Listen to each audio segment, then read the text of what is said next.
Spice பாக்ஸுங்க. Spice பாக்ஸை பொறுத்த வரைக்கும் ஸ்பேஸ் எந்த அளவுக்கு இருக்கோ அந்த அளவுக்கு நம்ம வந்து டிசைன் பண்ணி ஸ்பைஸ் பாக்ஸ் டிசைன்ஸை எடுத்துக்கலாங்க.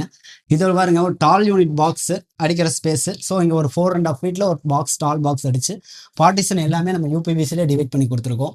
அவுட்லைனில் பார்த்தீங்கன்னா அவுட்டில் உங்களுக்கு ஒரு ஒயிட் கலர் ஃப்ரேமில் பிளாக் கலர் ஃப்ரூட்டட் கிளாஸ் அது போட்டு நம்ம ப்ரொவைட் பண்ணி கொடுத்துருக்கோம். இங்கே எல்லாமே கம்ப்ளீட்டாக பார்த்தீங்கன்னா ஓப்பன் டோர் எதுவுமே போடலை. எல்லாமே பார்த்தீங்கன்னா ஹைட்ராலிக்கில் உங்களுக்கு போட்டு கொடுத்துருக்கோம். உள்ளே பார்த்தீங்கன்னா கஸ்டமர் திங்ஸுக்கு தகுந்த மாதிரி நம்ம பார்ட்டிஷன் டிவைட் பண்ணி ஸ்பைஸ் ரேக் பார்த்தீங்கன்னா உங்களுக்கு சாண்டல்வுட் கலர் மேட்ச் பண்ணி கீழே பார்த்தீங்கன்னா நம்ம ப்ரொஃபைல் லைட் அடிச்சு கொடுத்துருக்கோம். லைன் இருந்துச்சுன்னா நாங்கள் கண்டிப்பாக ப்ரொஃபைல் லைட் பண்ணி கொடுப்போங்க. லைன் இல்லாத பட்சத்தில் அதுக்கு தகுந்த மாதிரி நம்ம டிசைன்ஸ் ஐடியாவும் நம்ம பண்ணி கொடுத்துடலாங்க. இங்கே பார்த்தீங்கன்னா ஒரு கார்னர் இடம் பார்த்தீங்கன்னா இங்கே எது போட்டாலுமே உங்களுக்கு டிஸ்டர்பன்ஸாக இருக்கும். ஏன்னா சிம்னி இருக்கிற இடத்துல சப்போஸ் ஏதாவது சர்வீஸ் இஷ்யூ இருந்துச்சுன்னா நீங்கள் கழட்டி மாட்டும் போது ரொம்ப இதாக இருக்கிறதுனால நம்ம அங்கே மட்டும் கார்னரில் எல் டைப்பில் ஓப்பன் ஸ்டோரேஜ் கொடுத்துருக்கோம்.